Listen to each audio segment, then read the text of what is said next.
දෙවෙනි බබා හම්බෙන්න ඉන්නකොට මට මොකද දෙවෙනි බබා හම්බෙන්න ඉන්නකොට ගොඩක් අර මේ වොමිට් වුණානේ. ඉතින් වොමිට් වුණාට පස්සේ මම මාස 3ක් අපේ ගෙදර ඉඳලා මාස 4 වෙනි මාසේ ඉඳන් අපේ නැන්දලා දිහා ගියා.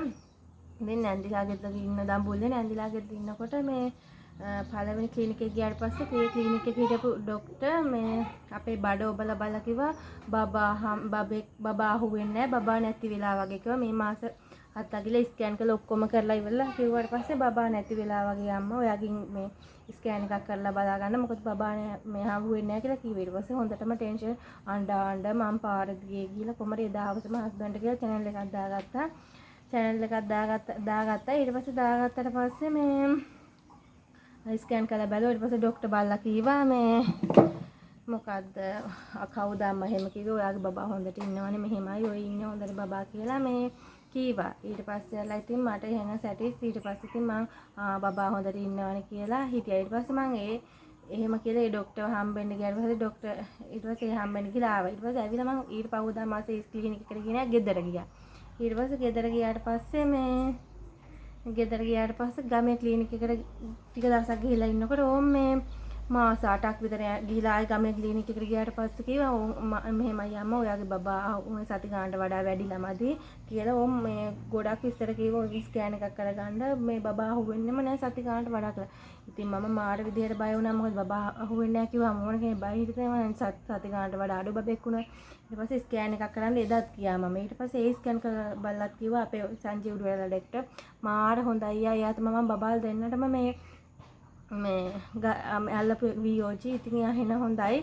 ඉතින් එයා බලලා කිව්වා කවුද අම්මා ඔය බොරු කියන්නේ මෙහෙමයි ඔය ඉන්නේ බබා හොඳට සති ගානට හොඳට හැදිලා ඉන්නවා කියලා කීවා. ඉතින් මම ඔයාලට කියන්නේ කවදාවත් දැන් ගමේ ડોක්ටර් ගමේ ක්ලිනික් එකේ ડોක්ටර් මොනවා දෙයක් කිව්වොත් ඔයාලා ටෙන්ෂන් වෙන්න එපා. මම දන්නා මම කොච්චර එකෙන් මේ අර පස්තාවයට පතන කොච්චර දුක හිතුණාද මට එහෙම කිව්වාම කියලා.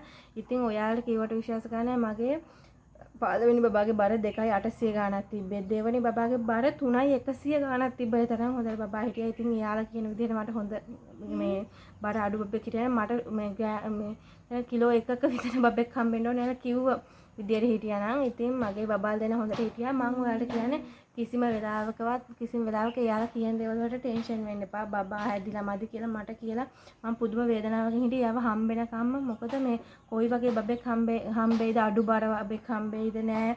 බබා අපේ පළවෙනි බබාට මගේ පළවෙනි බබාට වඩා හොඳට මහතට ලස්සනට එයා හිටියා.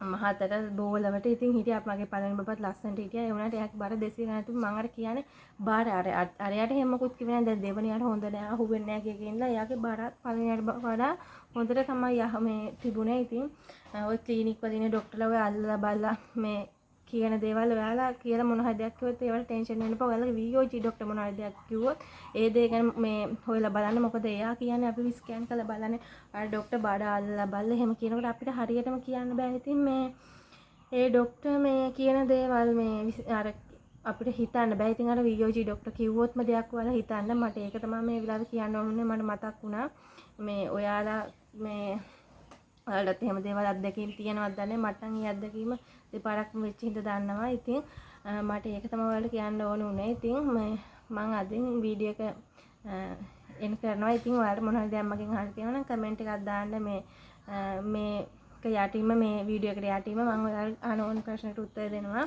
ඉතින් මම අදට ගිහලා එනවා. ඔයාලා පරිස්සමෙන් සතුටින් ඉන්න බුද්ධ සරණයි ඔයාලට.